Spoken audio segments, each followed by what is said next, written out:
Okay, guys, I'm here to give a retro review of a show I've actually always wanted to review since I did this channel. And it's a very historic pay-per-view. It's WCW Bash at the Beach 1996. Everyone knows why this is historic. This is historic because it was obviously the start of the NWO angle, which helped WCW actually beat the WWE in the ratings for 84 consecutive weeks. I think it actually started before that, but the NWO was the hottest thing going in WCW, and they probably lasted it way too longer than it should have. But anyway, Bash at the Beach 1996. It took place on July the 6th, 1996, from the Ocean Center in Daytona Beach, Florida. Our opening contest is Rey Mysterio Jr. facing Psychosis. Sorry. This is a very good match. It's the best technical match on here. It's a 4-star match. Mysterio wins with a Hurricane Rana off the top out of a Splash Mountain Powerbomb. Very good match. A traditional Cruiserweight match, but that's not a bad thing sometimes. And this is a very, very good match. So then we get a Carson City Silver Dollar match, which if you're wondering what one of those are, you take a sock, you put some silver dollars in it, and you hang it from a pole. Now, I don't know if you put two guys the size of Big Bubba or John Tenta in it, but that's what this match is. It's Big Bubba versus John Tenta in a match where you have to climb a pole and retrieve something. 1 star, it's a big man match. There is a spot where John Tenta uses the ropes to give Bubba an atomic drop. That's innovative.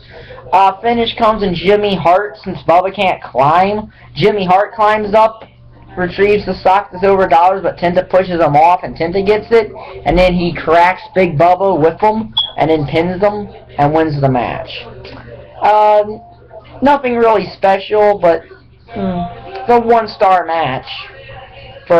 It's a traditional big man match. So then we get a taped fist match for the Battle Bowl Championship ring. Diamond Dallas Page versus Hacksaw Jim Duggan, where both men have their fists taped. This is a half-star match, not that great of a match. Page wins with the Diamond Cutter. His Battle Bowl ring never went anywhere other than he won Battle Bowl, but he was supposed to get with that, and I'll probably get into this more during next month's Slams of May when I review the Slamborees, plus other May pay-per-views. But his Battle Bowl ring never went anywhere. And he lost it to Eddie Guerrero at a Clash of the Champions anyway. So, he wins with the Diamond Cutter and a half-star. So our next match is a 4-man, a tag team dog collar match. The Nasty Boys versus Public Enemy. 1.5 star. This is a traditional brawling type match for 2 brawling teams. So, there are some unique spots that use the Bash at the Beach set, such as someone gets hit with a rubber shark, they use a surfboard and try to pin on a surfboard, and they pull down a lifeguard stand. But the finish is Brian Knobbs hangs Johnny Guns with a dog collar. He whips him and Sags with Rocco Rock into the collar. And then Sags picks up some chain and drops it onto Rock, and then the Nasties win that way. For a dog collar match, it's 1.5 stars. It is what it is. I do think the one at Starrcade 83 was much, much better. But so then we get the WCW Cruiserweight Championship match, one of 2 title matches on this show. As it's Dean Malenko versus the Disco Inferno in a match that the announcers call a Cruiserweight Classic, which it actually isn't. It's a 2-star match. It's a good match, but I wouldn't call it a classic or nothing. Disco doesn't do his traditional stuff, though, so that helps a lot in the match. But Malenko wins with a double underhook power, a Tiger Bomb, and then he immediately goes into the Texas Cloverleaf, wins the match. Good match, though. 2 stars. So then we get Steve McMichael versus Desperado Joe Gomez in it's a half a star match. It's basically kind of like a prolonged squash match in a way. Mongo wins with his Mongo Spike Pouch Tombstone, and it's as simple as that. So our next match is the WCW United States Championship match. The Four Horsemen are in 3 straight matches. As it's Konnan defending against Ric Flair. 2-star match. Nothing special in this match. The finish comes when a woman hits Konnan with her shoe, and Flair pins Konnan with his feet on the ropes and wins the U.S. title that he would have to vacate due to injury, which the NWO then stole. So then it's Arn Anderson and Chris Benoit versus the Giant and the Taskmaster Kevin Sullivan. The thing to this match was that the Horsemen won, then one of the Horsemen the next night on Nitro would face the Giant for the World Heavyweight Championship.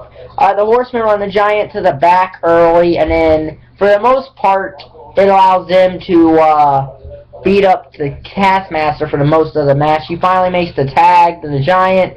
Benoit and Taskmaster go all the way to the broadcast area, while the Giant pins Arn Anderson and wins the match. 1-star match. Well, it's what you would expect. It's a 1-star match.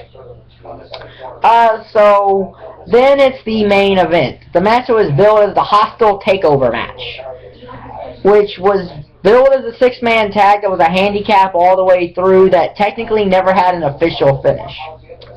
As it's Sting, Lex Luger, and the Macho Man Randy Savage versus the Outsiders, Scott Hall and Kevin Nash.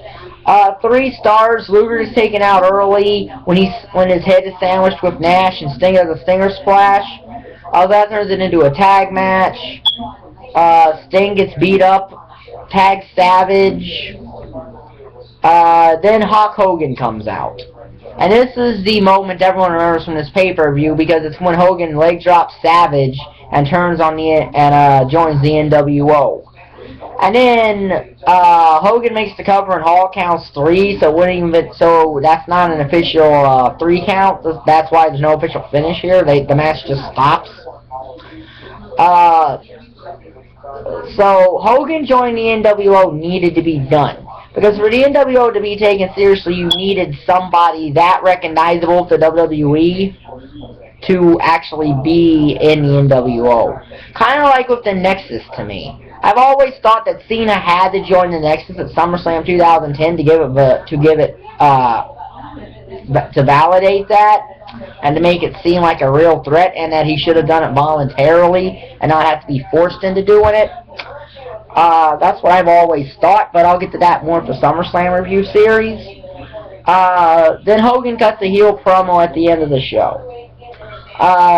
Like I said, it's a 3-star match. This is a 16.5 out of a possible 45 stars because there's 9 matches on this show.